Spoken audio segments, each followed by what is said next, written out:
పిల్లలు పుట్టని వాళ్లకు కొత్తగా పెండ్లై 5-6 ఏండ్లు 10 ఏండ్ల వరకు కూడా పిల్లలు పుట్టకపోతే అమ్మాయి ఎక్కడైనా రావి చెట్టు వేప చెట్టు కలిసి ఉంటే అక్కడ ఒక నాగ ప్రతిష్ఠ చేసి పసుపు నీళ్లలో దారం పెట్టుకుని 108 చుట్టూ మీ దంపతులు ఇద్దరు దాని చుట్టూ మెల్లగా ప్రదక్షిణ చేయండి అమ్మా అంట.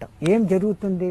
పసుపు నీళ్లు ఎప్పుడైతే ఈ రావి చెట్టు వేప చెట్టు బెరడుకు తగులుతుందో ఒక కెమికల్ రియాక్షన్ జరిగి ఒక వాయువు అక్కడ ఉత్పత్తి అవుతుంది. ఈ దంపతులు ఆ ఇద్దరు ఆ చుట్టే తిరుగుతున్నారు ప్రదక్షిణ. ఆ ప్రదక్షిణ చేయడంతో ఆ వాయువు వాళ్ళు పీల్చుకుంటారు. పురుషుడు పీల్చుకున్న వాయువు వాటిలో స్పెల్మ్ కౌంటింగ్ జీవకణాల లోపము ఉండాల్సినంత కౌంటింగ్ లేకుంటే ఆ కౌంటింగ్ ను పెంచుతుంది. అదే స్త్రీలు పీల్చుకున్నప్పుడు వాళ్ళ ఫాలోపిన్ ట్యూబ్స్ లో లోపం ఉన్నప్పుడు లేదా దాశయం లేదా గర్భాశయం ఈ 3 పునరుత్పత్తికి ప్రధాన అంగాలు స్త్రీలు. పురుషుడిలో వీర్యం. ఈ రెండింటిని అది యాక్టివేట్ చేస్తుంది. పిల్లలు పుట్టని వాళ్లకు కొత్తగా పెండ్లై 5-6 ఏండ్లు 10 ఏండ్ల వరకు కూడా పిల్లలు పుట్టకపోతే అమ్మాయి ఎక్కడైనా రావి చెట్టు వేప చెట్టు కలిసి ఉంటే అక్కడ ఒక నాగ ప్రతిష్ఠ చేసి పసుపు నీళ్లలో దారం